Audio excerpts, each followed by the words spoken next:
Hello guys, this is your friend Naruto Nexus 2.0 and we are back with a new fanfic.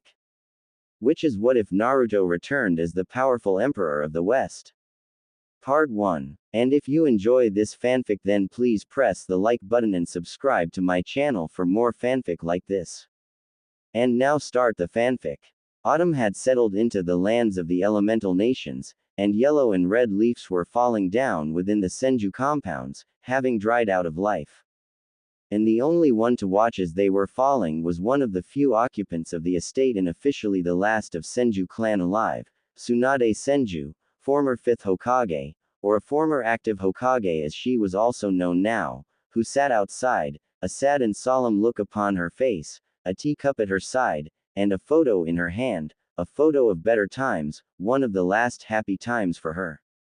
On that photo was Tsunade with her apprentice Shizune, alongside with Hinata Hyuga and her little sister Hanabi and cousin Neji, flanked by his teammate Tenten and close to Konohamaru, Iruka, Kurenai and Anko, all cheering and congratulating the one and only number one unpredictable shinobi of Konoha, Naruto Uzumaki. It was Naruto's 14th birthday, and it was the first one that he had ever celebrated, all because Tsunade had thrown this party in his honor, deciding that the boy deserved to feel happy and loved on the day he was born. Princess didn't expect this, but soon after she had become a Hokage, she grew closer and closer to the blonde boy, taking a role of a mother and caring for Naruto, as well as protecting him from this village. And it was her own initiative to let him have his birthday with the people that he considered his friends. All of the genins and their senseis were invited, as well as friends of Naruto, but only very few had really shown up, with even Naruto's teammates, Sakura and Sasuke, not even paying him a visit, along with Kakashi Hatake, his sensei. Jiraiya didn't come as well, having left without even a word to Naruto or Tsunade, but she knew what his deal was. But those that did show up, Hinata, Neji, Hanabi, Konohamaru, Anko, Kurenai and Shizune. They all came on their own volition, and they celebrated with Naruto his birthday, with the shy Hyuga heiress confessing her feelings for the boy, after some inspiration from Kurenai and Shizune. The look on the two's faces was priceless, and the memory of it brought a smile upon Tsunade's face. Hanabi was also very interested in the blonde, and while she was but a year younger than Hinata, clearly had good feelings for him as well. As it turned out, she adored him for protecting her sister and herself once after she was bullied. Neji was indebted to Naruto for showing him a way to freedom away from fate, while Tenten had grown to be a close friend to Naruto following him saving Neji from his burden of hatred. Anko and Kurenai, while initially undecided about the boy, too had grown close to him in spare time, thinking of him as little brother, one that they like in their own way, but very much cared for. Iruka and Konohamaru both saw Naruto as nothing short of their brother, along with Shizune. It was truly a great day for Naruto, who had even let down his mask of happiness and showed his tormented, broken and vulnerable self, as he cried out of happiness for this genuine act of kindness. The village has done so many wrong things to this boy, and such act of kindness, the first ever birthday that he did not fear and wasn't forced to hide, it was something that Naruto had not expected to ever receive as a gift. Tsunade and everyone comforted him, stating that things will be getting better from that point on. Sadly, they were wrong, as things had gone to worse quickly, as Naruto, having been found guilty of charges of treason, attempted murder and more by Konoha Council, elders and even Daimyo himself, has been banished from Hai no Kuni, stripped of all his honors, ranks, property and more. And all of that simply because he had done his duty and brought back a defector of the leaf, Sasuke Uchiha, unconscious, beaten and subdued, while Naruto was barely even alive, but that didn't matter to Council and Daimyo, who overruled Tsunade, Hyuga clan and some other minor clans that stood by Naruto. No, they wanted him gone at all costs, and merely were merciful enough as to let him live. On the same day as he was released from the hospital, Naruto had left the leaf, taking only what little Tsunade could give him to get by in the world: money, food, cloths, some scrolls. He was quickly followed by those few who had become his true real friends: Hinata, Hanabi, Neji, Tenten and Konohamaru, who had chosen to stand by their true friend instead of following the village that honors traitors instead of loyal shinobi. Uruka, Kurenai and Anko were also compelled to follow them, but had chosen to remain in Konoha, bound by loyalty to it, but now with a great sadness and dull pain in hearts. That was 6 years ago, and no word had come about them in all this time, no rumor or anything, as if they had disappeared and left a great sadness for Tsunade and those few that cherished them. And in these 6 years, many things have changed and some even returned from the shadows of the past. Fourth Hokage, Minato Namikaze, the yellow flash of the leaf, and his wife, Kushina Uzumaki, had reemerged after 14 years since their supposed death, alongside their daughter Narumi, a twin sister of Naruto and Kushina's mini-clone, and son Menma, both twins of Naruto and true holders of Kyuubi's power. Turns out, their deaths had been carefully orchestrated and the family had went on into hiding, as Minato and Kushina, along with their children holding halves of Kyuubi's power, were prime targets for the man that had unleashed Kyuubi upon Konoha in the first place, and it was clear he wasn't going to rest until he had gotten his hands upon it. Feeling threatened and in danger, Minato made a hard choice with his wife: go into hiding with their children, to train them in controlling the power of Kyuubi, but as to allied everyone that they were gone, they left Naruto in Konoha, who held the soul of Kyuubi and very little of its true power. The few that knew of this, Sarutobi Hiruzen, elders, council of Konoha, Jiraiya and some others, they swore never to reveal this, even to Tsunade.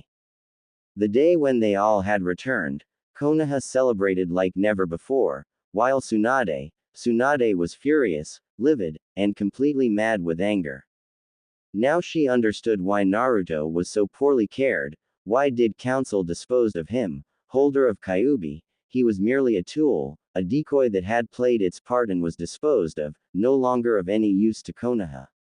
And his so-called parents were completely fine with that, having long made peace with sacrificing their child for their own good, even if they appeared to be saddened that Naruto was no longer in Konoha, but not even remotely remorseful. That day, Hokage's office had seen more damage done to it than in all shinobi wars and even by Kyuubi, as Tsunade practically tore that place to smithereens, before she tossed her resignation as Hokage, Sannin and shinobi to the council, effectively leaving the shinobi life behind and becoming a civilian. Jiraiya, Kushina and Minato tried to stop her, but their efforts were null, as Tsunade had set her mind and wouldn't budge, and Minato had accepted her resignation, along with the office of Hokage. And ever since that day, Tsunade watched from the sidelines as Konoha celebrated and praised the hero children of Namikaze and Uzumaki, along with forgetting of Naruto Uzumaki completely. Konoha's youth gradually became Chunins and Jonins, with Sasuke Uchiha being now married to Minato's daughter Narumi, who was instantly charmed by this brooding emo, along with Sakura Haruno in the attempt of restoring Clan Uchiha. Menma was soon also married to Ino Yamanaka and a granddaughter of Councillor Kaharu. Tsunade loathed how Konoha, while at its strongest, had seemingly forsaken morality, honor and dignity. Lands of Wave, Suna, Spring and others have turned their back at first from Konoha after hearing of Naruto, but after being pressured by Konoha and practically forced into the alliances, they were again with them, though now nothing more but puppet states. Inside Konoha, things seemed normal and prosperous, but such wasn't the case for everyone. Clan Hyuga, having been one of the few powerful supporters of Naruto Uzumaki, had found themselves on the receiving end of combined scorn of Konoha, for the support of sacrificial pawn and a demon.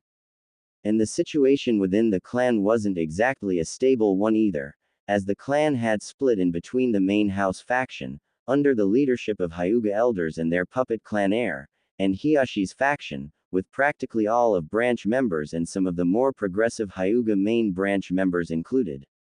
So far, there haven't been any hostilities, but Hyuga elders, seeing how Hiyashi had lost both of his daughters to demon, were now pushing him aside from his position in favor of a far more traditional Hyuga head. Unbeknownst to most was the fact of Hiyashi letting both of his daughters and nephew go free on their own accord, saving them the fate of being subjugated to caged bird curse mark for the rest of their life. While Tsunade had entered a retirement as a shinobi, Shizune had continued her work in hospital as a medic, and while she was easily the best out there, because of her status as Tsunade's apprentice, she wouldn't be given either promotions or more responsibilities, shot down in favor of more loyal shinobi. Anko Mitarashi was also stuck in her position of Tokubetsu Jonin in IT department, but also being under a constant probation since the return of Minato, same reasons as with Shizune and others. Kurenai has had enough of teaching genins and decided to step down as active jonin and joined the academy as an instructor, alongside Iruka Yumino, proving to be one of the best and only capable teachers out there, who made sure to train and teach her students what really was needed of future shinobi and not just blind loyalty to Konoha and reverence of Minato. Needless to say, she and Iruka weren't very popular these days among shinobi either. However, recently it has become clear that Kurenai had shifted her ideas about Naruto and his friends more into line of most Konoha.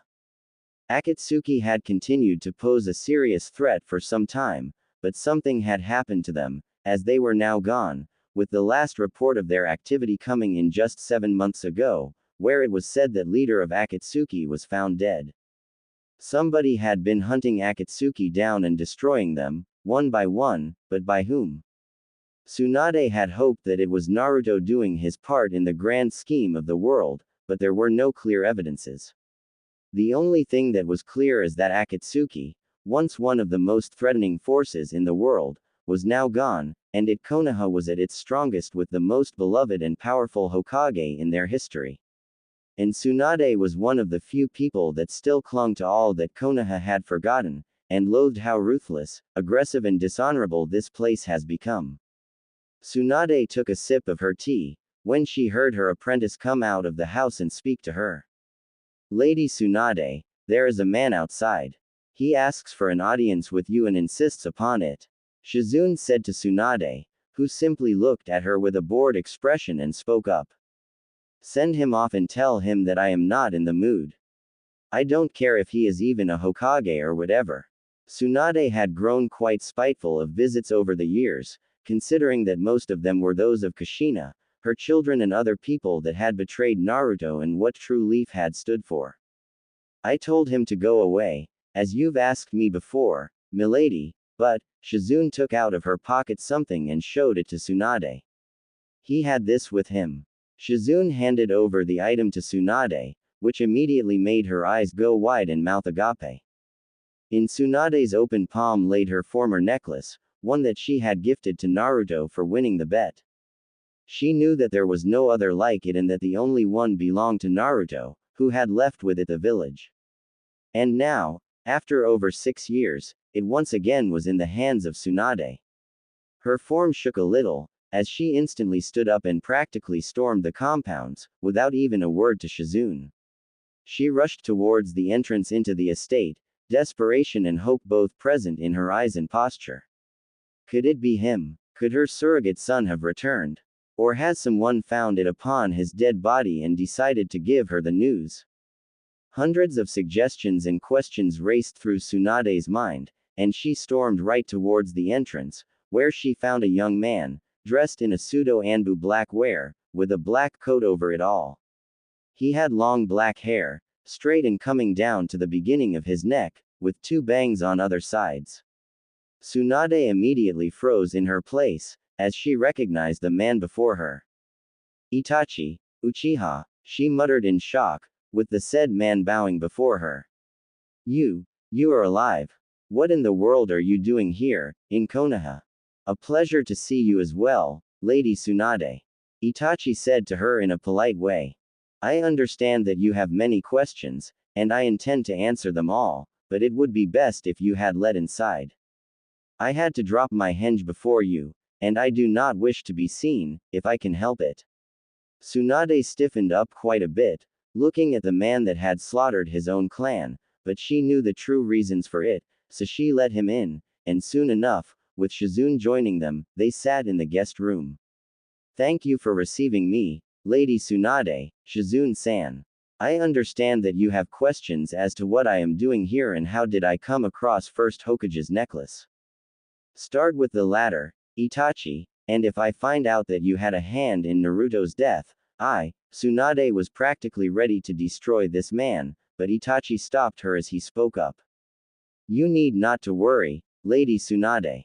The necklace came to me from its owner himself, Naruto, as he has given it to me, knowing that this will be an adequate argument for you to hear me out, as well as a good opportunity to give you this.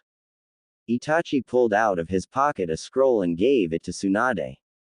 As for how is your godson, Lady Tsunade, I would say that he's doing very well for himself, much better than he would in this part of the world, one would say. This is a letter from him, which I have been tasked by him to deliver to you. And before you ask, best if you read this letter. Tsunade and Shizune instantly went to the scroll, unsealing it and opening it, reading it together.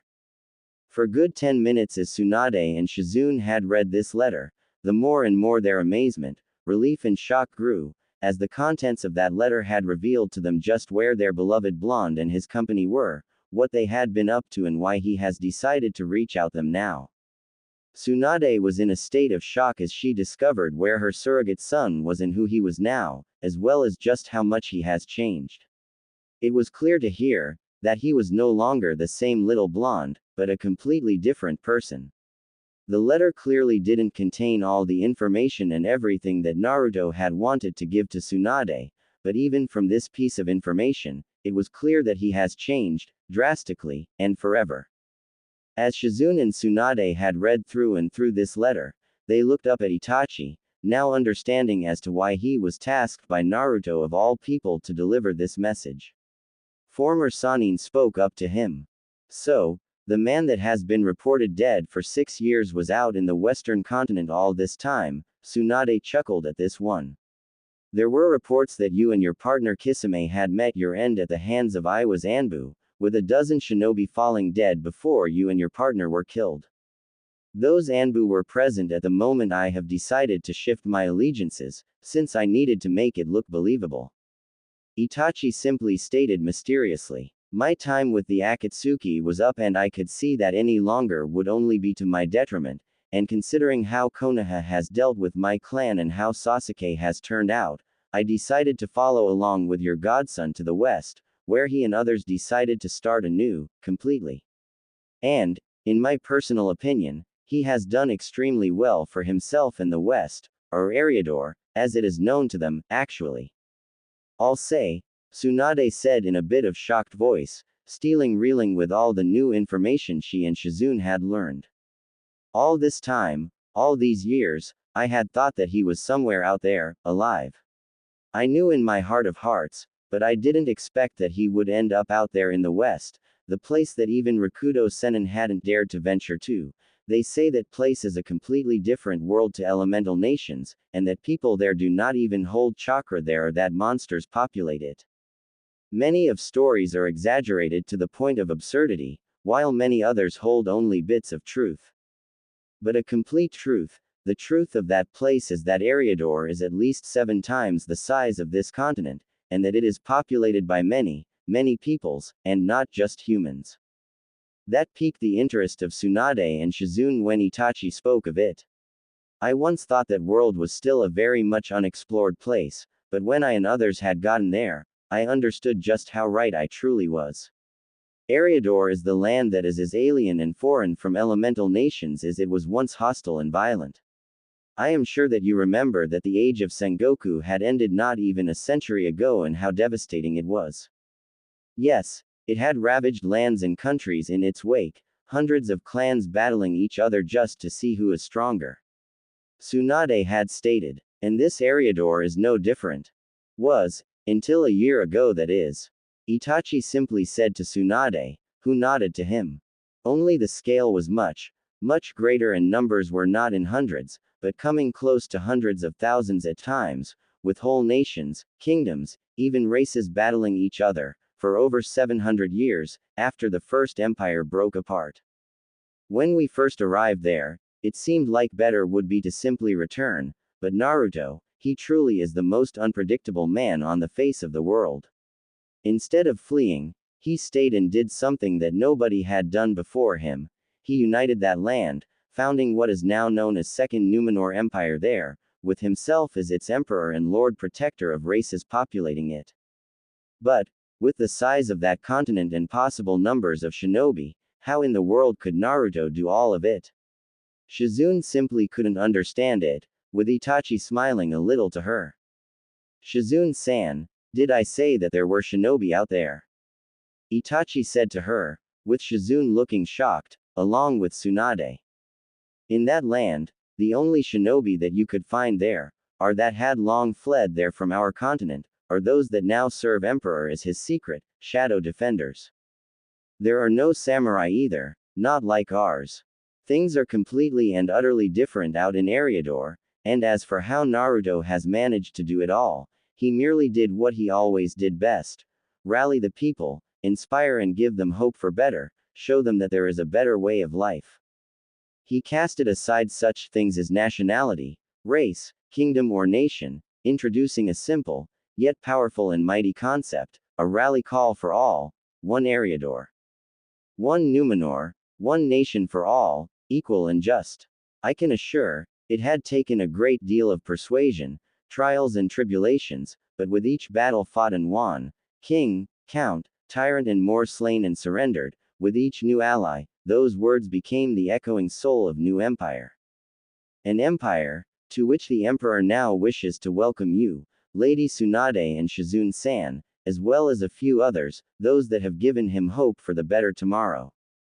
Tsunade and Shizune looked shocked at Itachi, who merely smiled to them. He is well aware of what has been going on in this part of the world, and he offers you too, as well as Anko Mitarashi, Uruka Yumino, Hiyashi Hyuga, along with his clansmen a place within the empire, as well as completing whatever conditions you may have for the living in there. As you may understand, being the sovereign of an empire as vast as his, he is capable of quite much. Tsunade and Shizune exchanged the looks, thinking about it all for a few minutes and trying to decide whether they would be willing to venture out into this unknown or not. They both knew that here in Konoha, there wasn't much that held them here, as they were now, as well as those three outcasts in this glorious Konoha, one that had sacrificed its morals and honor for power and wealth.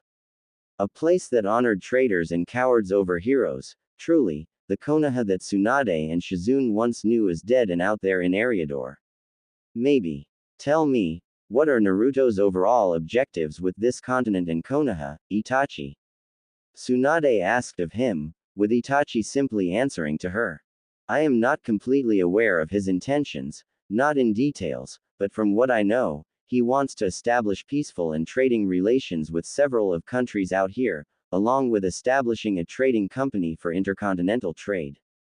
He wishes to establish a connection between West and East, but he does not want war with either of nations, nor will he permit for anything that poses a threat to Numenor Empire to exist. Itachi stated with strength, with Tsunade raising an eyebrow at this one. Such was the fate of Akatsuki, once he had found out from me of their plans and objectives. His Imperial Majesty has tasked me and a few others to dispose of the Akatsuki before they were able to make their move.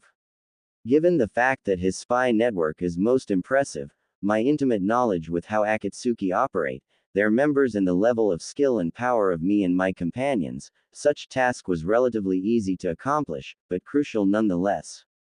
Though pain did prove to be quite the challenge, he was still defeated nonetheless. So then, the Akatsuki are really gone, huh? And the one responsible for it was my favorite little blonde. Tsunade smiled at this one. If Minato and Kushina ever find out that the sacrifice they had left here now holds so much power as to simply destroy a group of S-rank nuke nins, and what of Konoha in particular, and does he know of his parents and siblings? He is well aware of them all, not that he is too pleased with this development and how he has been sacrificed in favor of his sister and brother. By the sound of it, Itachi wasn't too thrilled with this development either.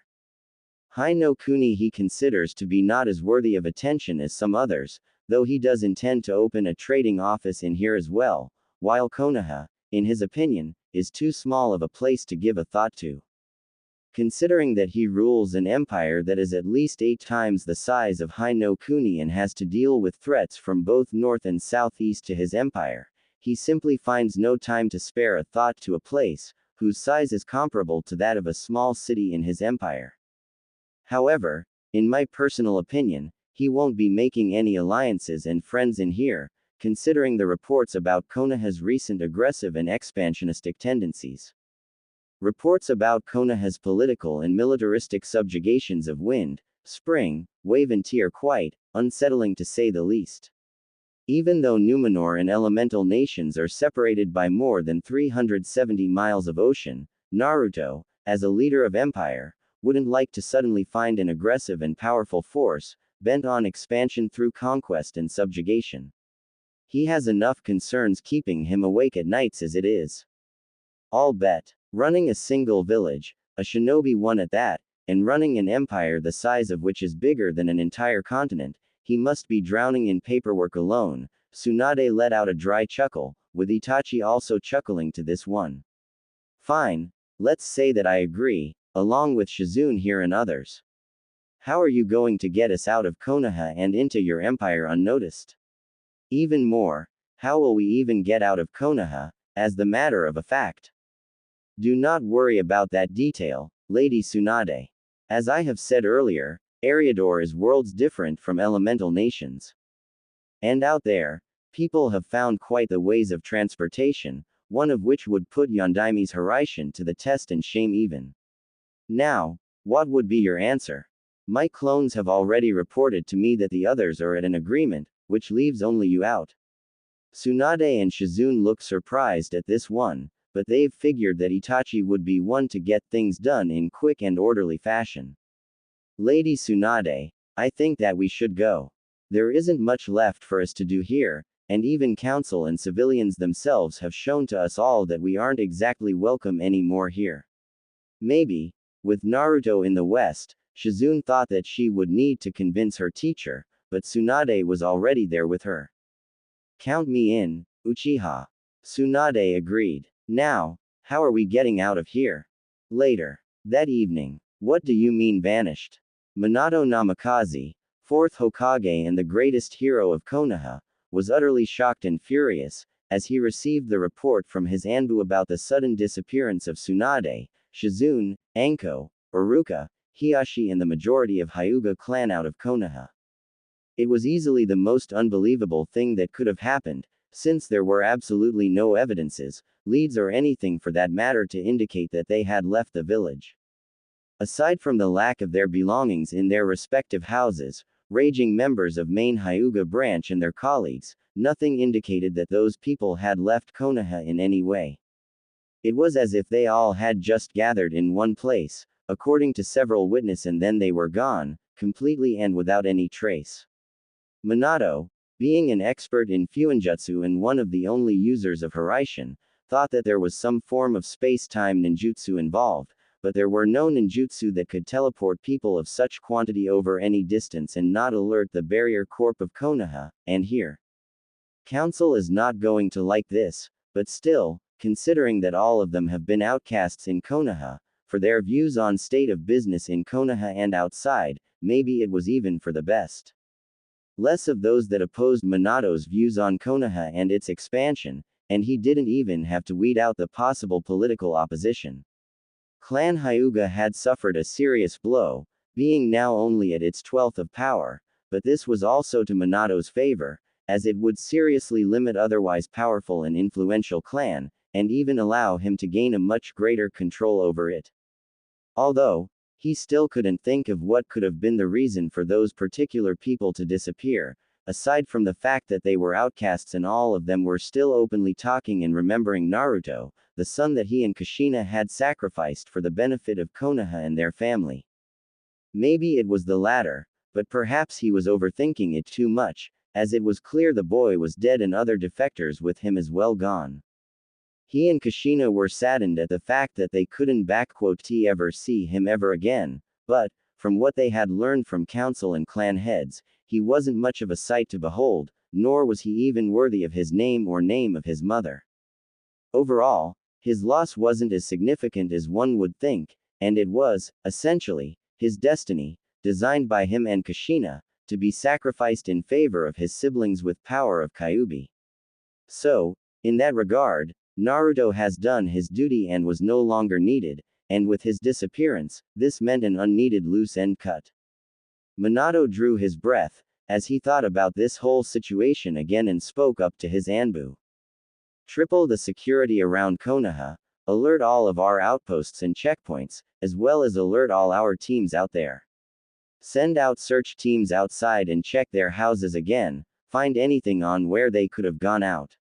Anbu Black Ops nodded and disappeared instantly, with Minato letting out a sigh. Well, color me impressed. Jiraiya snorted, drawing the attention of Minato. Every single person that just wouldn't let go of Naruto and be objecting to the policy of Konoha is gone. You sure you hadn't a hand in it, kid? You know as well as I do that I had nothing to do with this, sensei, but still, to be able to get out of our village like that, simply vanish in such large quantity from Senju compounds, is something that not even Hiraishin wouldn't be able to accomplish. Have you found anything there? Minato asked of him, with Jiraiya shaking his head at this one. Nope, not a single clue or anything. All I know is that before their disappearance, Hiyashi received a visitor, but nobody knows who that was and there was no luck in finding him either. All that we have is that everyone who wasn't on board with you and the rest of Konoha are gone, poof and nothing. Jiraiya simply stated to Minato. And as for Akatsuki, then I can only confirm what everyone is thinking. They are gone, dead and killed by someone who had hunted them down. Some of my sources pointed out that some men and women were searching for them, but nothing too surprising here, considering that pretty much everyone hated them for one reason or another. If anything, it would seem that threats to both Narumi and Menma are gone, as well as other Jinchuriki. And it doesn't seem to be the work of any other hidden villages.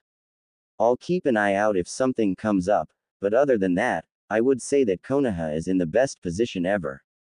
Yes, it seems that way. Minato agreed. Now all that we need to do is keep the hold over other lands and get rid of Orochimaru for good. By the way, how are things with Kiri? Any progress? Not much has changed there, kid, but it does seem like rebels are going to win for sure. Jiraiya stated to Minato, who nodded to him. Perhaps, now's the best time to expand the will of fire upon the Mizu no Kuni. Maybe, thought it would be best to first consult Daimyo and inform him of this window of opportunity. Plus give him time to select a proper candidate for the position of Mizu Daimyo. Minato chuckled a little, standing up and looking out at Konoha from the window. Looks like the prophecy is sure to come true soon enough. Eternal peace under Konoha's rule, with Menma's and Narumi's children to live in there and rule it. Yeah, kid, it sure is going to come sooner than later. Well, I'll be off now. Time to see what nice material I can get in Hot Springs. And with that, Jiraiya had disappeared from the office, leaving Minato to his own thoughts. First, second and third Hokage, I hope that you are watching over me and Konoha right now. Soon enough, the will of fire will become dominant in the elemental nations, and once all that had defied it have embraced it, nothing will stop the shinobi from truly taking over the control and command of a unified land. A single nation under a single cage, without any daimyo to pull the strings, a true peace. Minato smiled to this thought, the thought of a world where shinobi were truly in power, with will of fire connecting them all together. It will be a glorious sight to behold once it came to fruition. 4 years later. The Sea Rider. Southern shores of Second Numenor Empire. 4 years have passed since the day when all of Minato's opposition has vanished from Konoha and elemental nations, and these 4 years have seen the rise in power of Konoha, but also a sudden unification of old enemies of theirs. With Hai no Kuni's intervention in Kiri's civil war and into internal affairs of Mizu, a new, pro-Konoha government, Mizukage and Daimyo were placed there, ensuring a new ally and subjugation of otherwise unstable region. Another step towards the grand peace has been made, but after that, the other nations have recognized the threat that Hi no Kuni and Konoha now posed. This has prompted Iwa and Kumo to unite again in the alliance, with many of the smaller nations coming together with them, with Stone, Rain and several others openly integrating themselves into the bigger nations for protection. With Wind and Water being effectively puppets of fire, daimyos of Earth and Lightning understood the threat and allied themselves, along with Odo no Kuni and Odogakure, still led by Orochimaru, who was now a lesser evil and threat, when opposed to aggressive and powerful Konoha and its fourth Hokage. It was clear to everyone that a new great shinobi war wasn't far away, and it could risk becoming the biggest one yet, with tens of thousands dying this time, possibly even hundreds of thousands. And everyone was preparing for it, but nobody was ready to throw the first punch. And as if the stroke of fate itself, a great famine had hit the elemental nations, sweeping through the countries and leaving entire nations without food and starving, lasting for 2 years. Especially badly were hit the countries of Northern Alliance, the union between Odo, Kumo and Iwa, with famine, plagues and illnesses taking the lives of over 1/6 of populations in each country, including invaluable shinobi forces. This would have been a perfect time for Konoha to strike, but they also had succumbed to its effects, with great casualties among populace and shinobi. Suno was especially badly hit, with 1/4 of its population dying and Land of Wind practically becoming desolate and filled with corpses of dead. Kiri and Mizu were hit lesser than most, but because of Konoha confiscating the resources and food from there, casualties were still extremely high from food shortages and lack of resources. Konoha may have not declared war, but it took many resources from nations that needed it to sustain itself, leading it to suffer less than others combined. This had only intensified the hatred for Konoha in all of elemental nations, as Hi no Kuni now was starting to become a major global threat to peace. Somewhere in the middle of a great famine, out of nowhere, across all of elemental nations, a new trading company emerged, which had quickly monopolized trading business through the sea and across nations. The Phoenix Trading Company, a company with hundreds of ships loaded with goods, resources and more from none other than the elusive, mysterious and even mythical Western continent, and an empire that now dominated there, the Second Numenor Empire.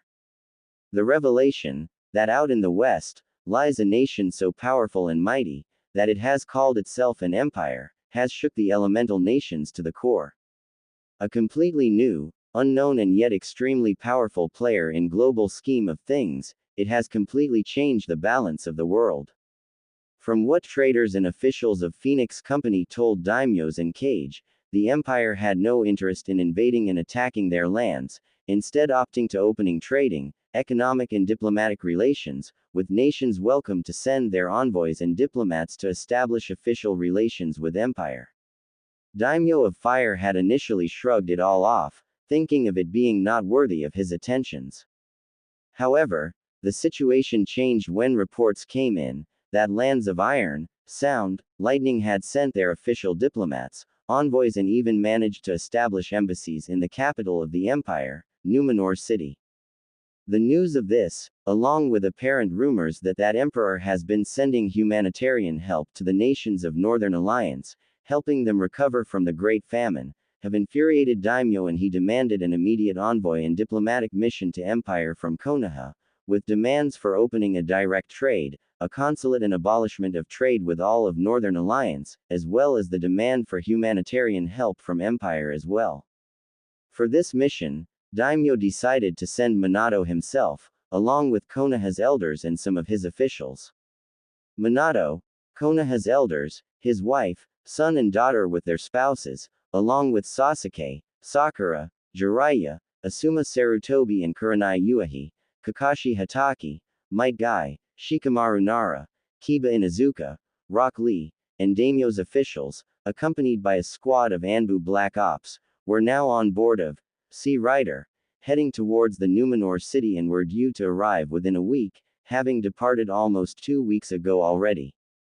As Minato and Kushina stood on the deck, they looked out towards the shore, noticing how amidst the green fields, forests and more, was a completely black, desolate and empty place. And out there in the middle, ruins of what seemed to be a small city or big fortress stood still, black and smoking. A distinct smell of fire, ashes, blood and death was sensed even here, unnerving the couple, when the captain came up and spoke to them. "Ah, you sense it too." Captain, a tall and strong black-haired man with a short beard, came close to the edge and looked out to the destroyed keep. 5 years have passed, and that place still reeks of death and fire. Not even years after that slaughter did the smell and remains of House Latrua disappear in the wind. Traitorous bastards, every single one of them. Hope they rot in hell after what they did. You sound like you've been there before, Captain. Minato noted out, with Captain nodding his head. Care to tell us what had happened out there? Yes, I've been there, commanding the 17th Marksman Brigade, under command of the Emperor.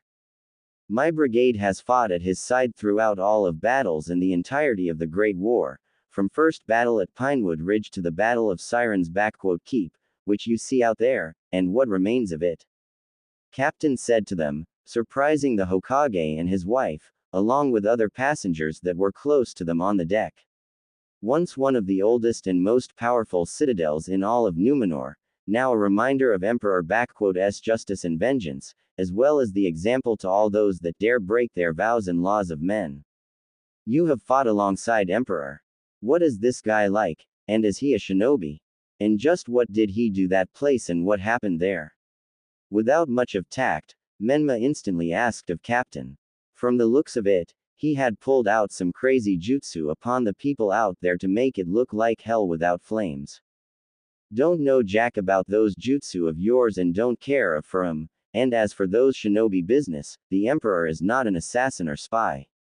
What he is, however, is a man of greatness, forged in fire and blood of great war, driven and determined with a purpose and idea of uniting the land you see out there into one single entity. Captain said with respect and pride. I remember the day when I first laid eyes upon him, an apprentice to then Lord and ruler of Numenor, Uther Pendragon. None of us thought much of him, but soon enough, that blonde lad had led us in battle against Meretian Kingdom to the east, and it was probably then when all of us saw not just another one noble knight and paladin, but someone who could unite this land into one. One Eriador, one Numenor, one nation for all, equal and just. Those were his words, and they resonated with all our hearts and souls, and it wasn't long, till he began to prove that he was indeed making it a reality. Once an apprentice turned into a paladin, and soon into a lord, and then a unifier and selected emperor, first one since the fall of Ravenheart dynasty 700 years ago. Adopted into Pendragon as a son of Uther, he made due on his promise to bring peace and prosperity to this land, to unite its fighting kingdoms, races and defeat the threats that had terrorized the populace. And that he did, through the might of sword, strength of the light, magic, inspiration, diplomacy and personal example. In 5 years, he has done all of that, and people of Numenor proclaimed him their emperor, chosen by all races as their lord protector and sovereign. Captain said with greatest pride and smile. You ask of me what that man is, lad. The emperor is the man that has made a hopeless dream into the reality, shattering old hatreds and grudges in favor of unity, common good and prosperity of people. In his eyes, no race is greater or lesser before others, and he made into reality. He is the man for whom I would gladly lay down my life and be proud to stand by his side again. The words of Captain were listened carefully and with intentions by others. Nobody in the High no Kuni had known much about the emperor of this land and what kind of a person he really was. However, from the way this man spoke, with respect, honor and pride present in his voice, it was clear as day that the emperor was someone who held utmost loyalty of his people. A powerful warrior and paladin, whatever that meant, as well as a military and political genius, to have been able to unite this enormous land under his rule. If Konoha were to secure not just a trading treaty, but an alliance with him, get his armies and fleets for themselves, then elemental nations would fall without any chance before Minato and Konoha. How old would this emperor actually be, if you do not mind telling us? Koharu asked of him. From what we heard, he is pretty young, younger than our daimyo and Hokage. And what had actually happened there? The emperor is around 25 years old by now, and even though he is young, he is a bloody great man. Captain looked towards the ruins of a keep again. And as for Siren's Keep, House of Latrua was one of the few remaining independent houses to join the empire, and they had sent a message that they are willing to accept an envoy and emperor's official diplomat to sign the Treaty of Unity. When the envoy had arrived, with them was one of emperor's most trusted persons. His first consort and wife, a kind, gentle and good woman. A dream for any man, Latrua had pulled out a feast for the envoy and consort, after which they had slaughtered them and in act of spite, arrogance and pride, they sent the corpses back to emperor, with a reply on his offer. Emperor, at the time, was in Northwest, dealing with Ironborn raiders, but when he received the bodies and learned what Latrua had done to his diplomats and his consort, never, anyone had ever seen him so furious and mad. A fury that eclipsed even the anger of dragons. Captain recalled the moment. Within a fortnight, he marched to the Siren-S keep, bringing with him the full might and armies of the empire, over 300,000 men, women, warriors, paladins, knights, mages, even dragons. All of that might against some 30,000 peasant soldiers and 4,000 knights. The emperor offered the peasants to lay down their arms and knights to surrender, which they all did, but to Latrua he offered no surrender or capitulation. They had violated sacred laws of hospitality, honor and had killed his wife and consort. He gave us all a simple, yet clear order: destroy them. And that we did. Wait, you mean that your emperor commands literal dragons? Like those flying giant green snakes and everything? You've got to be shitting us here, old man. Kiba exclaimed, with Captain and his crew glaring at him. I mean, come on, dragons are just fantasy stories, nothing more. Plus, magic, whatever knights and paladins, you obviously just making it up.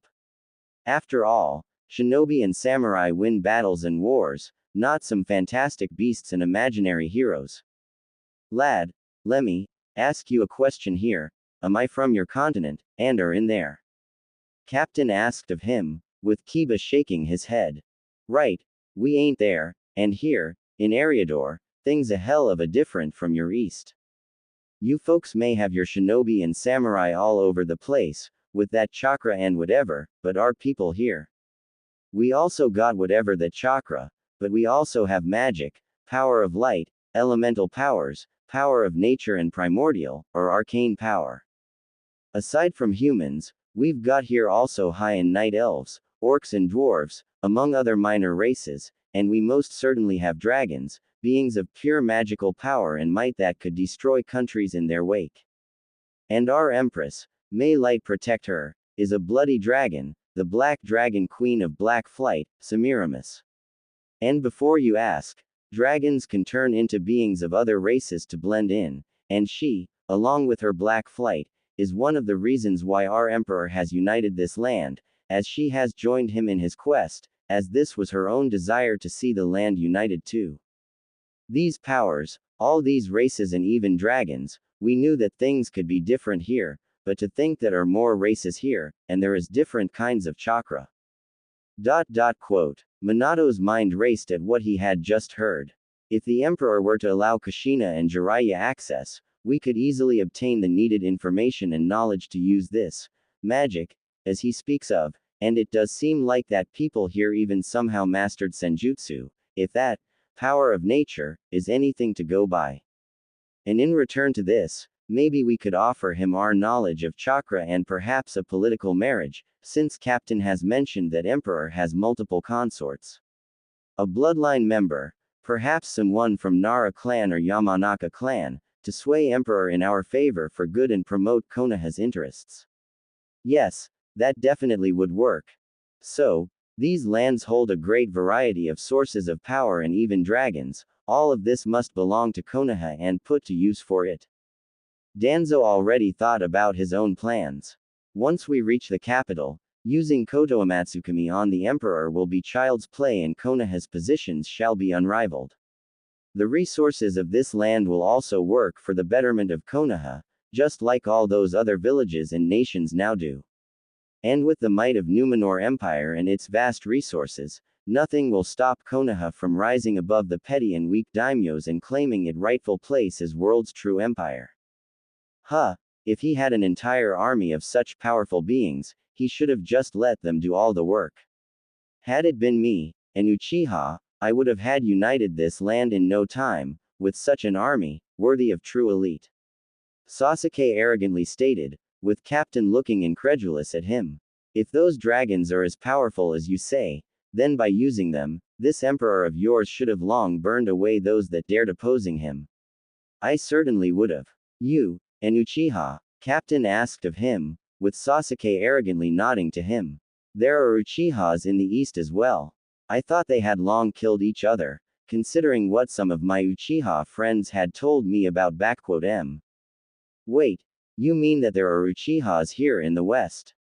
Minato asked, with Danzo and Sasuke picking this up. You must be joking. The only Uchiha that there is alive is Sasuke Uchiha, my son-in-law. Well, maybe he's the one alive out in the east, but here in Eriador, Clan Uchiha is one of the 3 all-out shinobi clans. They had arrived here some 200 years, being outcasts that broke away from those warmongers, and settled on this continent. They don't rule much of land, but they have a small city of Kyotai on the coast north of Numenor and a couple of villages under their rule. Captain stated, with Sasuke listening to it with clear interest. Nice folks those Uchihas, friendly and not irksome and prideful like this eastern variant of them, but damn if they aren't some of the bloody fiercest and strongest warriors I had seen in my life. A single Uchiha is worth a squad of good cavaliers, but an Uchiha with their Sharingan on, and a true Mangekyo as they call their strongest, no wonder that they had managed to hold of 4 bordering them kingdoms, until Emperor and Semiramis had convinced them to join in. Now, they are amongst the most loyal of Emperor's warriors and backbone of his Shadow Guard, and one of M is even a member of Imperial Royal Guard, 12 best of the best warriors in all of land and Emperor's personal bodyguards. An Uchiha clan out here, and ruling over a city and villages, they must be those forsaken traitors that had been exiled in Sengoku period. Sasuke recalled with arrogance. No matter. Those weaklings are no true Uchiha elite like I am, but even so, they may be useful. They must be reminded who is their true leader and whom they must serve. Sasuke already was picturing himself a loyal and obedient army of Sharingan users, with him in the lead, as he spoke up. Those Uchihas you speak of are but a filth and dirt, when compared to the true elite like me, man. They had been exiled so that they may not weaken my clan with their fickleness and misery. Uchihas out here in the west, and possibly with eternal Mangekyo Sharingan in great numbers, such power must belong in Konoha, not some backwater empire like that. Perhaps it is time for the stray dogs to return home. Danzo thought to himself, already making plans on using these new Uchihas for himself. You know, lad, I've seen M in battle, and I can tell that even one without a Sharingan, tear you a new one, and their head, Makoto Uchiha, is amongst the most powerful men in Eriador, known as Wraith of Numenor. Even Emperor himself hasn't been able to defeat him in a duel, and that man has defeated some of the strongest creatures and people I know of. Captain said with disdain to Sasuke, who only seemed to be getting more arrogant by the minute. And as for that keep, that was the only time Emperor had unleashed dragons in open battle, since before they only were protecting borders of their own nesting places in Numenor, but here, Semiramis herself led the attack and she along with 10 more dragons had burned to the ground that keep, with the entire house of nobles in there. After it was over, Emperor ordered to burn the land that belonged to those people, salted and drain the wells, rivers and lakes out there as well, with all the forest being cut down. This was as how he dealt with traitors and those that dared to betray his trust. Captain turned to the stunned public. The Emperor may wish and do only best for Numenor and all its people and races, but that doesn't mean he is weak or indecisive. betray his trust, hurt those that he cares for, or threaten the people of his land, and nothing will stop him from making those that dared to do it pay with their lives. Keep that in mind, Konoha people, since he has long heard of you and knows what and who you are to him.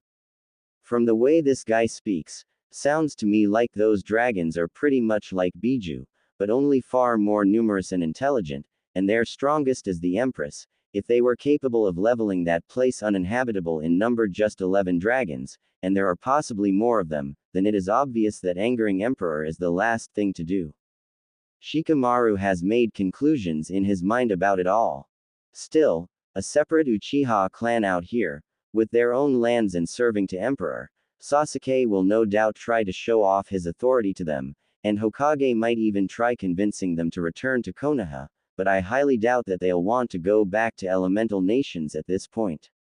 After all, here they have like a small country of their own, and there, man, even though this is troublesome, come to think of it, the noble clans of Konoha aren't even half as revered and politically powerful as the noble clans in capital, makes you wonder of a few things. Uchiha clan of the West, and possibly with members holding Mangekyo Sharingan.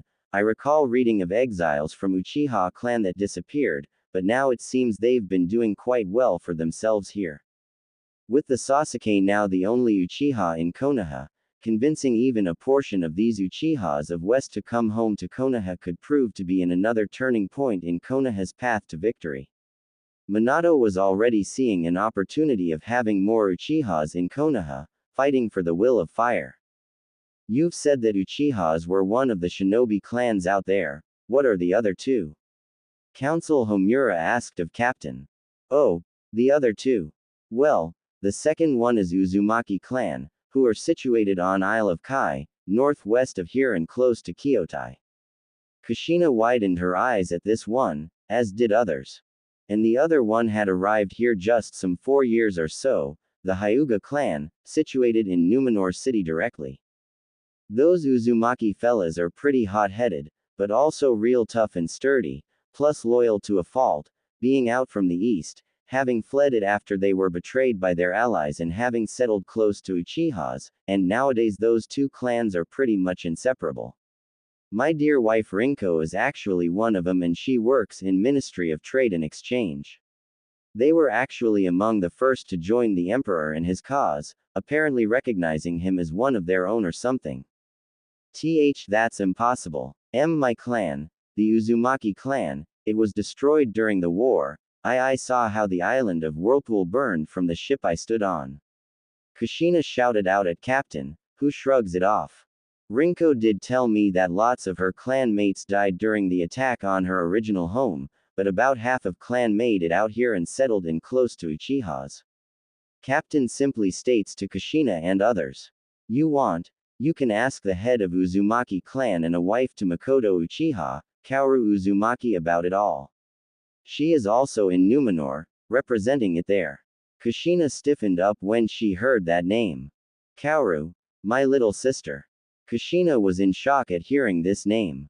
Who knows, maybe. All I know is that Uzumaki and Uchiha clans were among the first to sign up and join the Emperor and I'm damn proud of having fought side by side with him lot.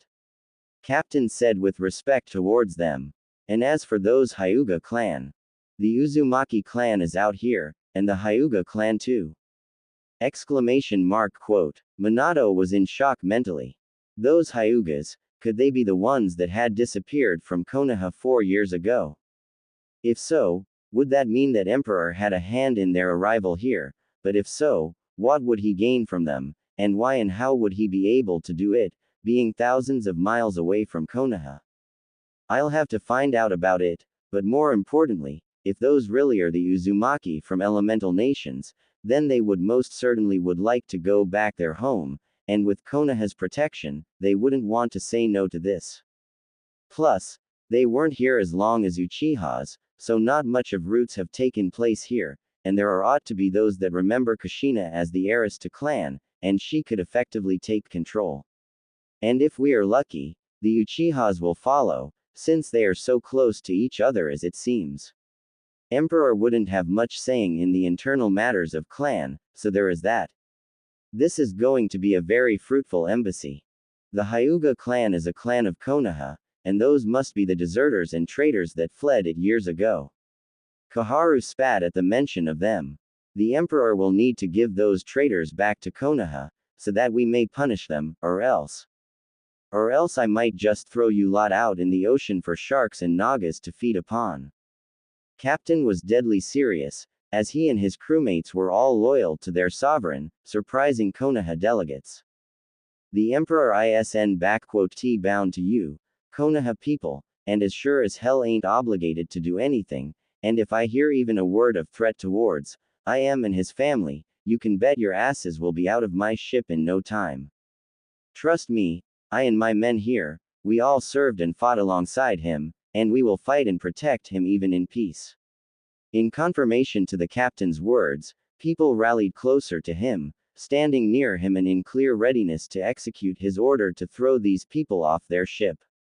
Of course, we understand, and apologies for our rashness. We are just surprised that one of Konoha's clans would end up all the way in here.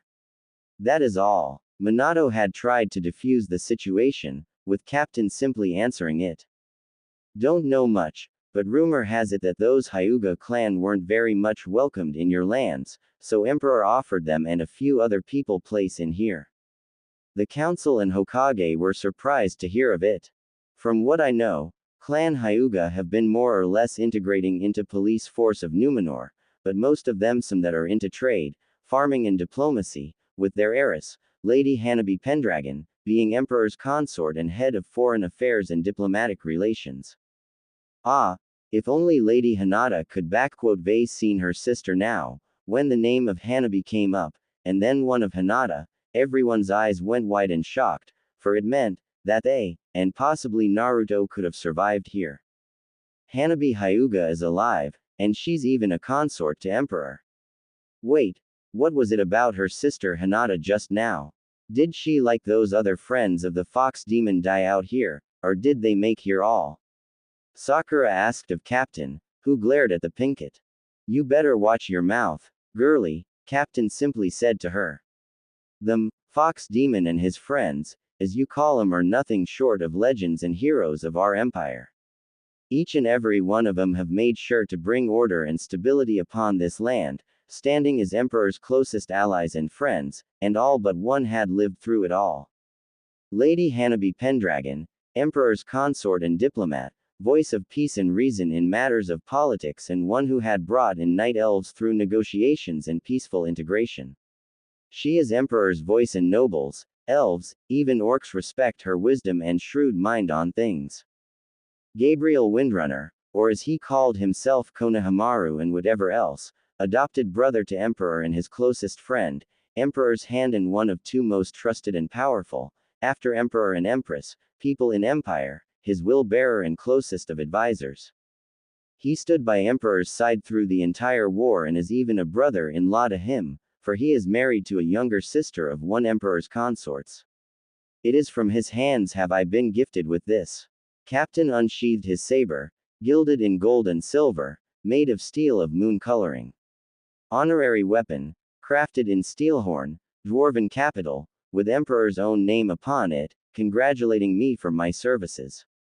Neji Hyuga, Empire's finest master of hand-to-hand combat and founder of Gentle Storm School, a school of his personal style of combat, with which he had defeated in single combat 5 of best Kingsguards of Varichia's kingdom, known for their elite warriors, serves as Emperor's personal bodyguard.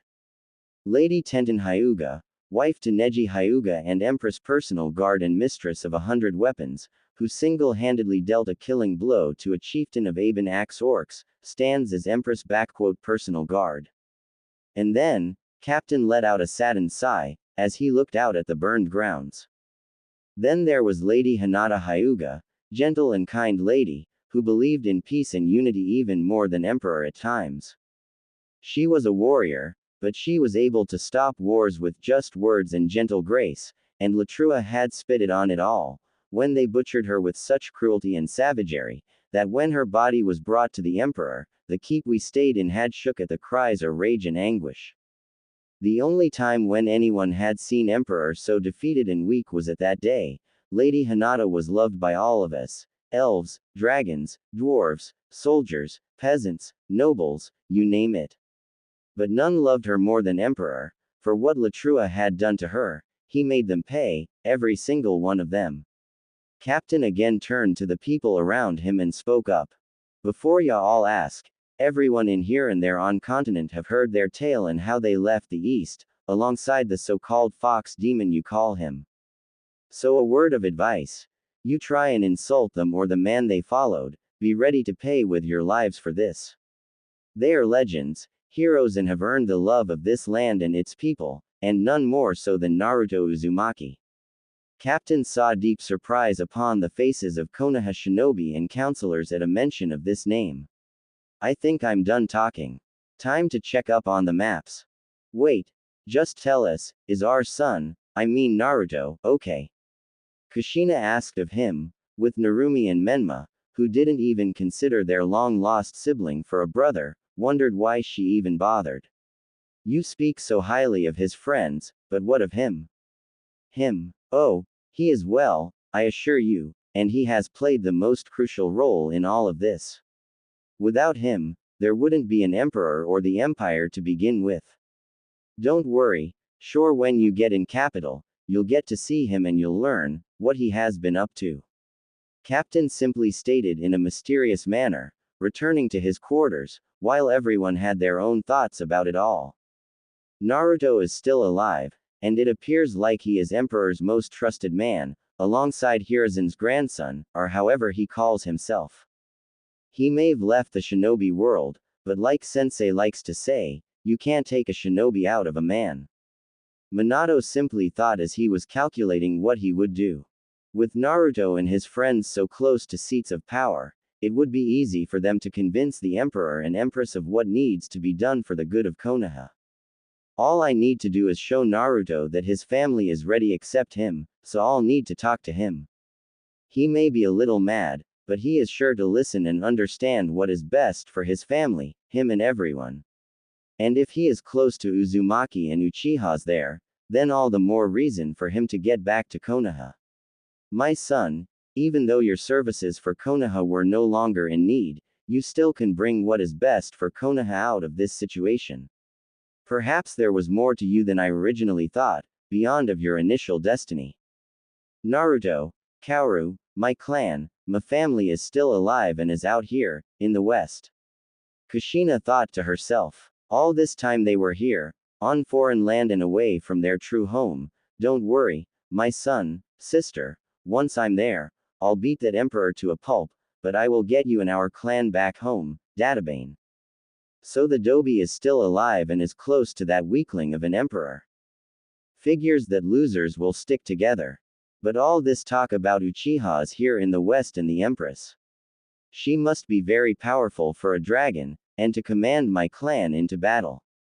Perhaps if I show her the true power of an elite Uchiha, she'll see that her weak husband is worthless and I'll have myself not just a powerful matriarch of Uchiha clan, but a full empire to rule, and not be a husband to these two bitches, Sasuke thought to himself evilly. So, Naruto is actually an empire, and seems to have been contributing a lot to its creation. Looks like the lessons he has learned from me did get him far, though it is a shame that he had abandoned, apparently, shinobi way. Oh well, Kakashi thought to himself about Naruto, before he went to his book. That Gaki is still kicking, and is close to the imperial family. Oh ho, I think I just find my own new goldmine for my next book. If the rumors among men are true about the beauty of the consorts and empress, I'm sure he has missed me, and if I promise to patch things with Minato and Kushina, he'll do anything I ask for it, no doubt. Jiraiya already had a perverted smile upon his face and thoughts racing through his skull. Konohamaru, you've probably grown so much over these years, and to become an aide and right-hand man to Emperor. Your parents would be proud of you, but to change your name and your family name, did you hate us all so much that you would do all this? Foolish boy, it was all done for the betterment of Konoha, and you've turned your back to it all, even smirching yourself with this name Gabriel. I hope I get to see what you have become, Maru, and tell you how much you've dishonored yourself with all this. Asuma, with a mix of sadness, fury and anger, thought to himself, as he planned to teach his nephew a lesson of loyalty once he saw him. Hinata, I had hoped that we would again meet, so that I could embrace, but, I am sorry I wasn't there for you, my girl. And I hope that the Emperor had loved with all his heart, not like that idiot Naruto Uzumaki. Kurenai thought with sadness when she heard of her apprentice's death. Neji, Tenten, it shames me as your teammate that your fires of youth have left our youthful village, but, now that I know how high you risen, I shall prove to you that I have not been falling back and that my flames of youth remain the strongest as always. You just wait when I prove it to you in a spar, with Guy Sensei at our side again. Rock Lee was already having his flames on in his eyes. So, Hinata is dead, well, there's hope that her sister will see a true alpha and slap Emperor away from me. Kiba, thinking with his nether regions over his head, quickly forgot of Hinata in hope of getting to himself her younger sister. So, Hokage's son has survived and is here as well. Apparently there is more to that brat than what we thought. Well, from his position, he and others will be able to aid Konoha through swaying the Emperor. Time to remind them of their place in this world. Elders thought to themselves, as the ship carried their procession towards the capital of Numenor Empire. 4 days later, Numenor City, a glorious and monumental site of a great and might city, surrounded thick white walls, large enough for 2 wagons to stand side by side and ride, with walls as high as some of the mountains, with towers reaching even higher. And they surrounded a giant city, brimming with white, gold, silver and more, with life brimming in there, heard even at ships still a couple of miles away.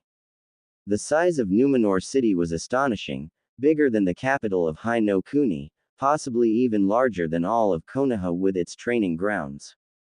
All made of white stone, with gilded metals in it, and the roads into city seemed to be filled with travelers, civilians, travelers and more. Konoha delegation looked at it all with a mix of awe, shock and even envy. As the ship began to close onto harbor, Konoha delegation looked at 2 cliffs, walled up, and at the 2 fortresses, flanking the entrance in the harbor of the city.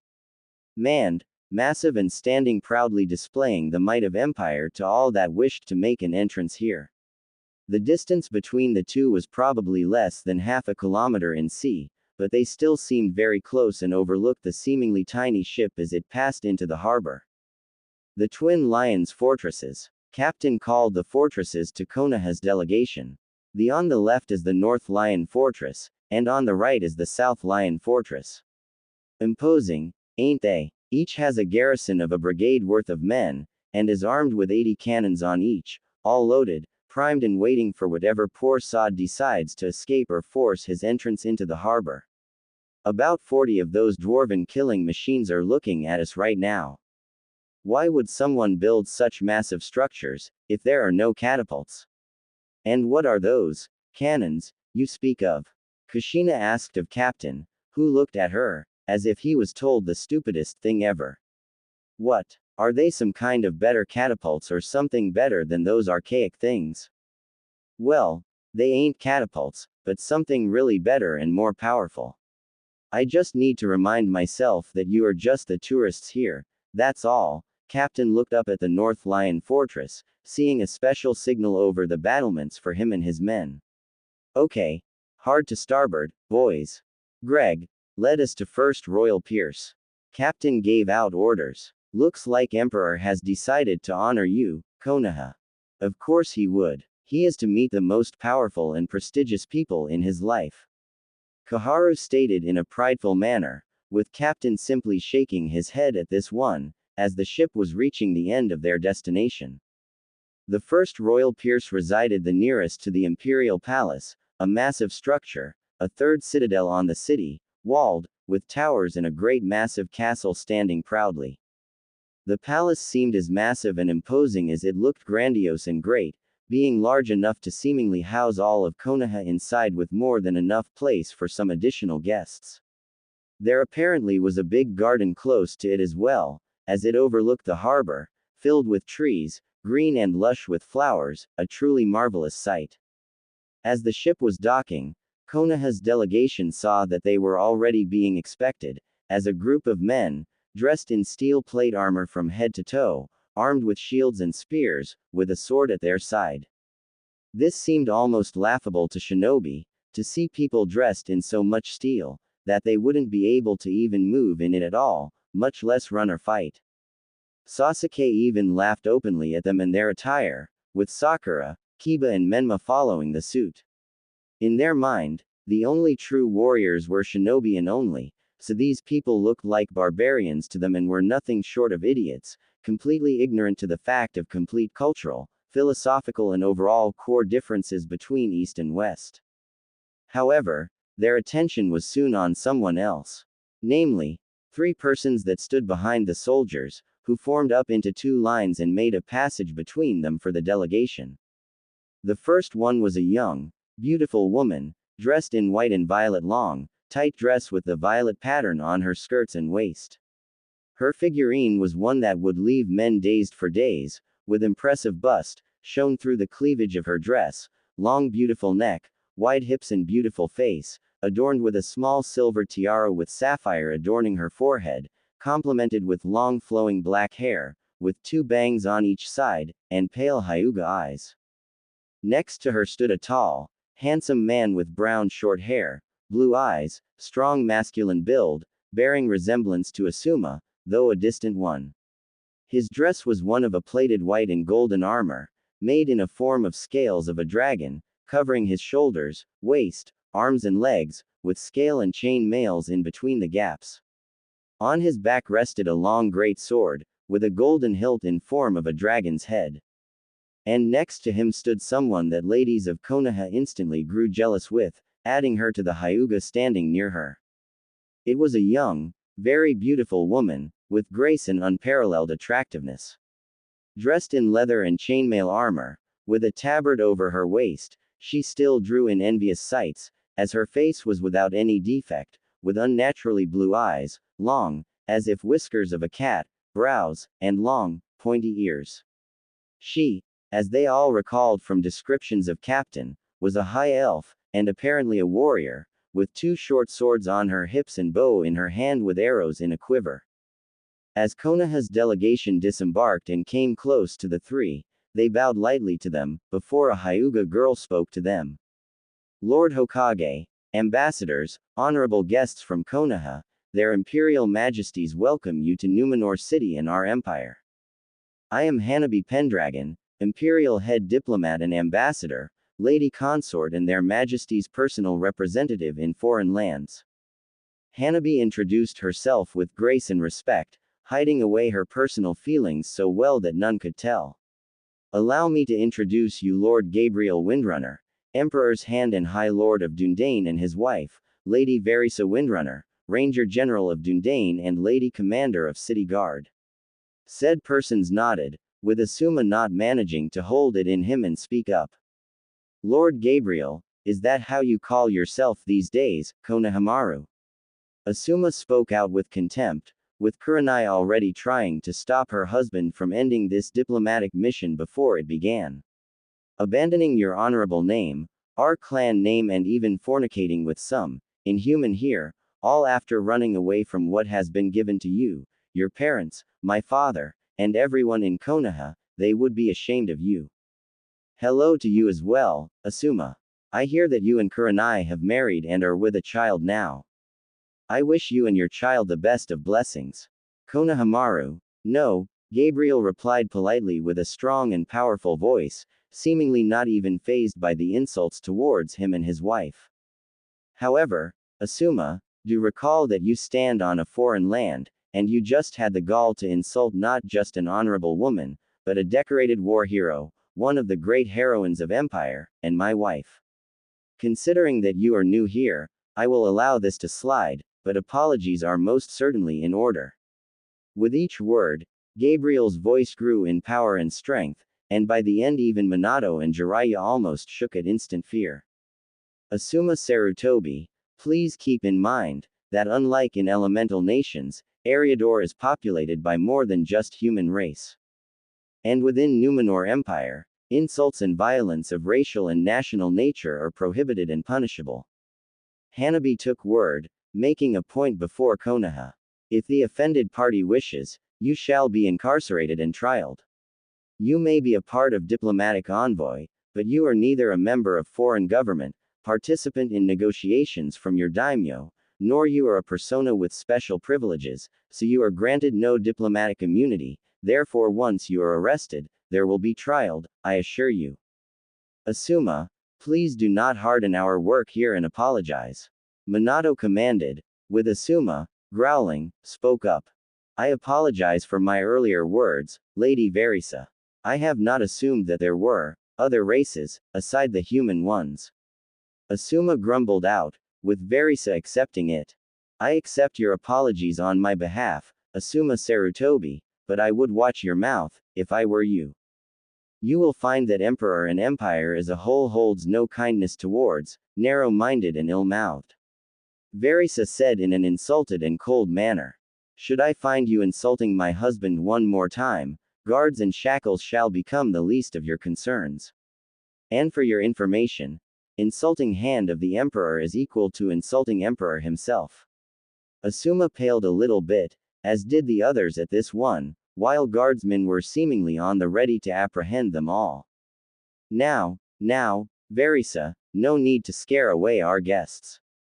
There'll be plenty of time and more appropriate places for that soon enough. Gabriel chuckled, before he spoke up in an official tone. Our emperor and empress are glad that you have arrived safely and hope that you are ready to present your propositions and officially introduce yourselves before them in the court. Me, Lady Hanabi and my dear wife shall escort to the palace and throne room, if you are prepared. Yes, that would be lovely. Minato agreed with the others, as they began to move towards the palace. I must admit, Konohamaru, you have grown into a very fine man. From the looks at you, it is almost impossible to see a once young brash child that used to challenge Hiruzen on daily occasion for the Hokage's hat. Koharu said with a small smile, with Verisa glaring a little at her. It is a shame that you others have dishonored yourselves and abandoned your true home and duties before Konoha. Your grandfather would be greatly ashamed of you right now, she said with admonishment, with Gabriel not even budging at this one. Counselor Koharu, I believe that we are long past the point of nitpicking and nostalgia guilt.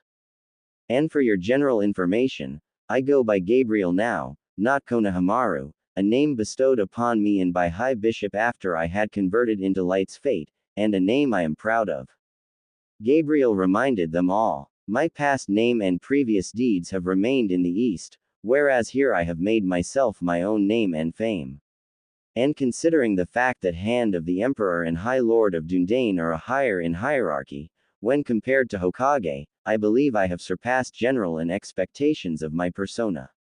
And what do these two titles mean, Windrunner or whatever you call yourself? Sasuke asked arrogantly, earning a glare from Verisa. And does this elf wife of yours know that there are finer men from East, when compared to you? Like me, an Uchiha elite. That earned an approving look from Sakura and a glare from Narumi. I have seen a lot of men, most of them much like you, boy, and I found them wanting and pathetic. Verisa couldn't hide a smirk at a look of insult upon Sasuke. As for my husband, I found Gabriel everything that a woman could ask of a husband and then some more to add up, the best of among the best for me in East, West, North and South. Verisa, you make me blush. Gabriel chuckled at this one.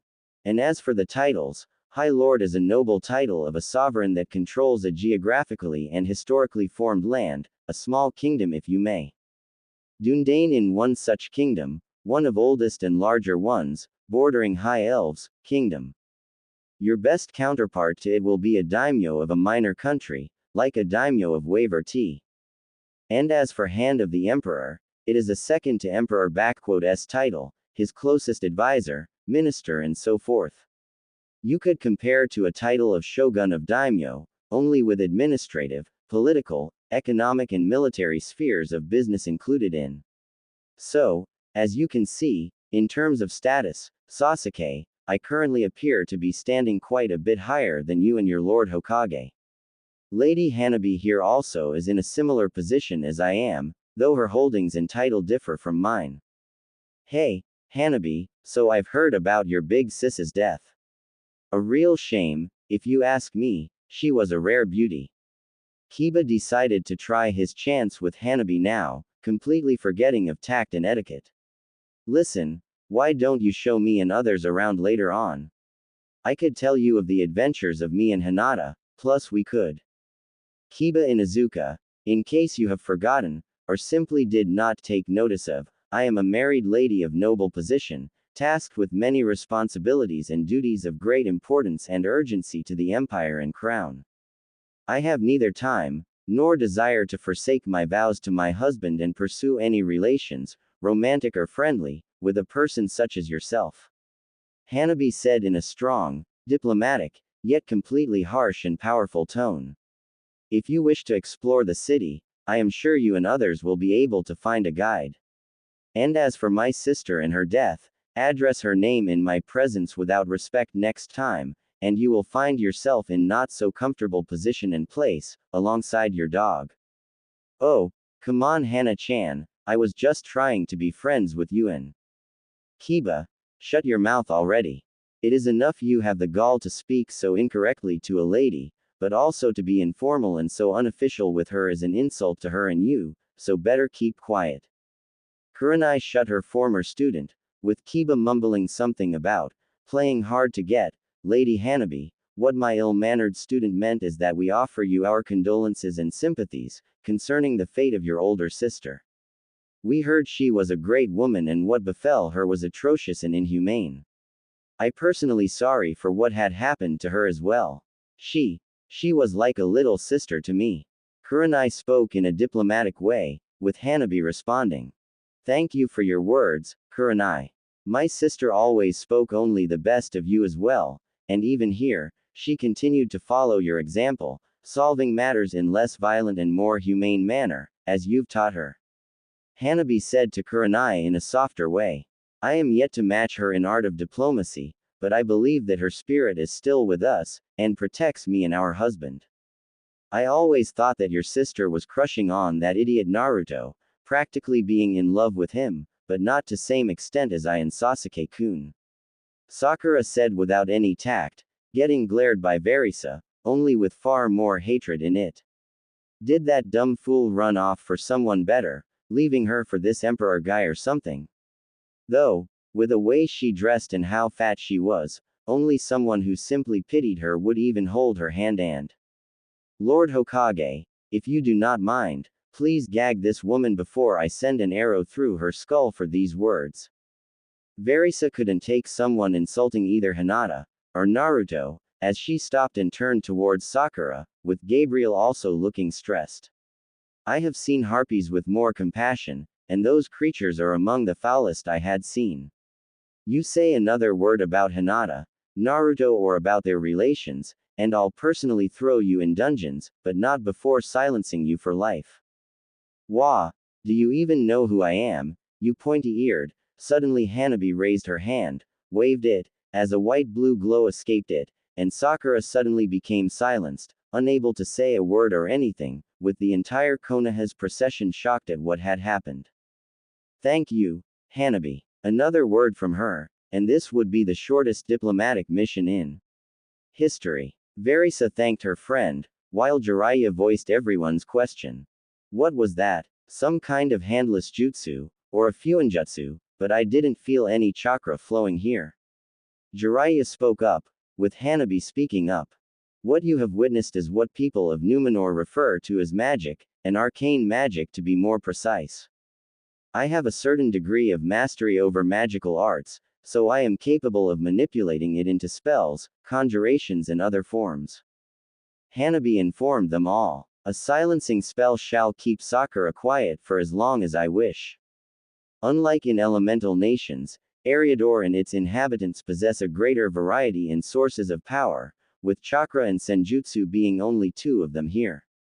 Such arts are, however, highly protected and prohibited from learning by their respective mentors and trainers by foreigners that do not possess emperors and empress allowance for this. I believe it is understandable that my lieges would not want to destabilize political world through carelessness and cause international conflicts and wars.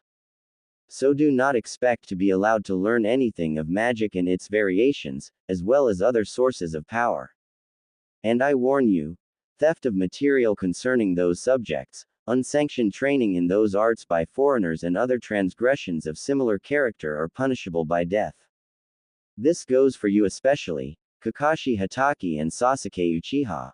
Gabriel looked at an insulted man and angered Uchiha. Your reputation and the fact of you possessing Sharingan are well known here, so watch your step. Unlike Konoha and Hai no Kuni, law and judgment affect all without exceptions, elites are not. The group had reached the palace's gates, with them opening up and letting them go further by a grand hall, until they reached the throne room.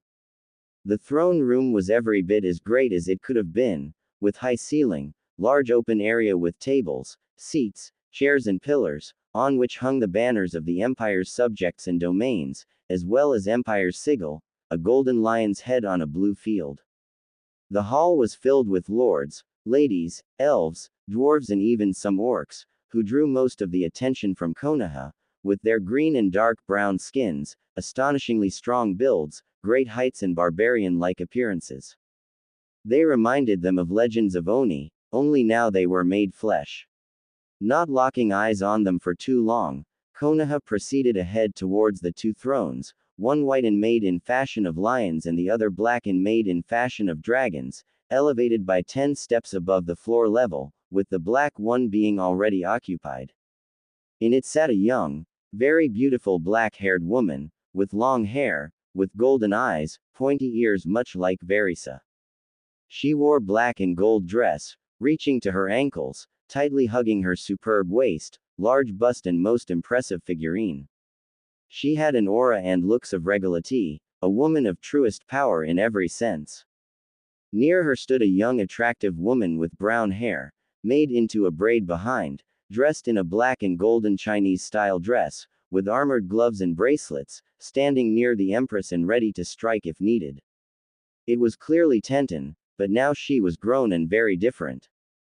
The elevated thrones and podium on which they stood was also surrounded by 11 men and women, all differing, yet powerful in each and every one of them, with weapons and armors of their own choosing.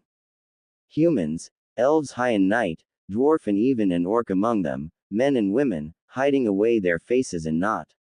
It was clearly the Imperial Royal Guard, which now separated the podium from 3 Easterners, ambassadors that were in talks with the Empress. Minato and others recognized them as ambassadors of Kumo, Iwa and Odo, with Kabuto Yakushi representing Odo here.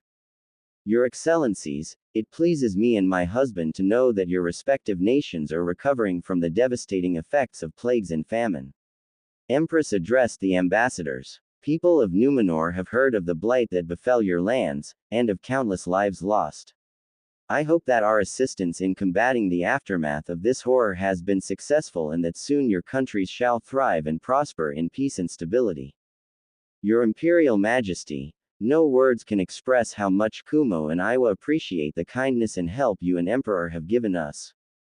Your humanitarian help, grain, food, medicaments and resources have saved our countries from another deadly winter. Our daimyos have instructed me to offer you his sincerest gratitude and sends you and your husband this gift. Ambassador from Kumo motioned his men to bring forth 4 crates, which were filled with silver and platinum ingots. Our countries are mountainous and are rich in ores, but poorer in plains and fertile lands, so fields with grain and forests with wood worth more than these ingots of silver and platinum. We offer them as our sign of gratitude and to demonstrate that your kindness and gifts have not been forgotten and exploited for nothing. We thank you for such generous gift and accept it. Empress smiled to them, as her servants took the crates away. My husband and I share a vision, that in peace, we must extend our hand to help out those that have found themselves in despair and show them that no hope is lost. Great and kind words, Your Imperial Majesty. It is a shame that your example is not followed by some other, more aggressive and insensitive countries. Kabuto and other ambassadors already knew that Konoha's delegation was present. My Lord Daimyo and Lord Orochimaru send their gratitude for the help that Numenor has provided in combating famine and plagues. They hope that our gift has reached you safely and without any harm. It has, Ambassador Yakushi, and we thank you for such gift. Though Oto no Kuni is a smaller in size country, your gift shows that it is as dignified and strong as those of greater sizes. I welcome you in our capital, esteemed guests, and hope you will find your stay here comfortable and productive. The ambassadors bowed before the Empress and joined in with the mass of nobility and court, while Konoha's delegation has stepped forward, led by Hanabi, Gabriel and Verisa, who instantly bowed before their Empress. High Lord Gabriel, Lady Hanabi, Lady General Verisa, I see you bring to us the awaited guests from afar. My Empress, allow me to introduce to you the official envoy of Hai no Kuni and its members. Hanabi went on to introduce every single one of them without delay and in orderly fashion, while some of the nobles looked with contempt at Konoha, including ambassadors from other elemental nations, as Hanabi has spoken and ended. Esteemed guests of Hai no Kuni, Lord Hokage and counselors, it is my pleasure and honor to introduce you Her Imperial Majesty, Empress Semiramis, first of her name and title, Queen and aspect of Black Dragonflight, Sovereign Ruler of Second Numenor Empire, Kingdom of Quel'Thalas, Ashenvale Dominion, Confederacy of Draenor, Steelhorn Kingdom. Lady Protector of Kingdoms Dalaran, Kul Tiras, Gilneas and Westerosi Kingdoms. Milady, if we may. Lady Hanabi, High Lord and Lady Ranger Windrunner, please remain near, for I and my husband will want your counsel on this matter. Semiramis motioned them, as she looked at Minato and others of Hai no Kuni, who bowed to her, save for Menma, Sasuke, Narumi in a show of disrespect, earning glares and insulted cries from the court. I was not aware that you have arrived with other sovereigns, for I cannot think of any other reason why would your fellow companions not follow etiquette, Lord Hokage. Menma, Sasuke, Narumi, bow before her, now. Minato ordered them, and they reluctantly did so before he spoke in an official and diplomatic way. Forgive us, Your Imperial Majesty, they were simply too dazed by your appearance and the aura of power you possess. You have my sincerest apologies, as their father and a father-in-law of Sasuke Uchiha, and as their Hokage. I have heard of Clan Uchiha of the East, and of Sasuke Uchiha in particular from my closest friends and advisors. Empress saw how Sasuke rose up arrogantly, smirking at her, to which Empress simply scoffed at. Apparently, the stories I have heard do bear truth, for it is said that Clan Uchiha of the East has succumbed to just one, having been exterminated for their misdeed and arrogance. You are wrong. My clan was betrayed by my own brother, Itachi Uchiha, whom I shall hunt down and kill in order to avenge my fallen clan, for only an Uchiha can best another one of his blood. Sasuke arrogantly stated, and I have heard, that you harbor within your realm criminals and exiles of my clan, who cowardly left their rightful place and ran away. I demand that you turn them into me, Empress Semiramis, for I am true Uchiha and someone who is far more worthy of both leading them, and your empire with you. Sasuke smirked, as an echoing shocked gasp from ladies was heard, as well as cries of anger and fury from others, but a single raised palm from Semiramis was enough to silence all. I see that you are fond of bad jests, Sasuke Uchiha. I hope that you improve your sense of humor, for if such declaration repeats itself, I shall see to it that your shoulders become lighter, with the removal of your head. Inhabitants of Eriador and Numenor Empire in particular are not fond of foul and bad-tasted jokes, unlike in Hai no Kuni, apparently. Semiramis said in a strong fashion, as Sasuke simply scoffed at it. Now then, Lord Hokage, to what do we owe yours and your entourage's presence? Your Imperial Majesty, as you may vey already heard, Land of Fire is currently the strongest elemental nation, with many allies and two major nations as our closest partners. One of Fire Daimyo's official representatives spoken up to her. Our land is vast and plentiful. Our people are rich and prosperous, with our merchants being only rivaled by your Phoenix Trading Company. An official alliance with our nation would most certainly benefit to you and your empire, for it stands as the most powerful country and domain in the East. A country with puppets for allies, warmongers for rulers and thieves for people. Ambassador from Iowa spoke up, drawing attention of Fire delegation and Konoha's shinobi. Your Imperial Majesty, I believe you and your esteemed husband are well aware that Hai no Kuni and its shinobi hidden village, Konoha, have been putting to the sword and dagger all those that have defied them and dared to break the treaties with them. For that, Konoha simply invaded them, ousting rightful governments and daimyos, all but annexing the lands and assuming control of countries and their peoples. Wind and Water are two such prime examples, with their daimyos being literal family of fire daimyo, while Suna and Kiri are now simply training camps for pro-Konoha shinobi, and not to mention just how taxing and cruel Konoha treats its allies. Especially Land of Wind, or as some already say in the East, Land of Bones, for it's all but deserted now, with only corpses of starved and killed littering the desert. And now, it seeks to expand throughout our respective lands and exploit its resources. Your Imperial Majesty, I urge you not to give in to their offerings and send them out of here. Perhaps, Ambassador of Iowa would prefer to reconsider his words, for it seems like you are misspelling the truth for lies. Maybe you require a visit back in your homeland, so as to refresh your head, before he is taken out by a foreign illness and homesickness. Danzo spoke up in his usual manner, with Ambassador of Iowa literally fuming with anger. Why you, your Imperial Majesty, this man, no, this war hawk is a known war criminal, monger for power and threat to peace and stability. I pled to you to shackle him up and throw him into the dungeons for what he has committed and is to prevent any further crimes done by him. Ambassador of Iowa asked of the Empress. Ambassador Lao, your opinion on the matter has been heard and will be taken into consideration, but I will not allow your proposal to happen. Semiramis replied to him respectfully, before turning her gaze to the delegation. However, I will not allow guests in my empire to insult and threaten in any manner official representatives of other countries. Danzo Shimura, I believe. Your reputation is also well known in my empire, as well as your infamy of a warmonger. Official ambassador of Fire Daimyo or not, should there be found evidence of your illegal activity within our realm or any further acts such as these, you will answer for them with your life. Semiramis did not wait for his reply, before continuing on. Lord Hokage, counselors, ambassadors of Hai no Kuni, the words surrounding your nation and the statuses of its allies and comrades in arms have long reached our court and the ears of me and my husband. And we are most distressed and concerned with the actions of your shinobi village in particular, with one matter especially being a cause of great worry. I believe you remember the matter concerning one known as Naruto Uzumaki, Lord Hokage, as well as how it was handled. Your Imperial Majesty, I can see how some of the actions of my village have distressed you, but allow me to assure you that, Minato had tried to talk his way out of this one, but then suddenly the doors of the throne room opened up, with the announcer speaking up.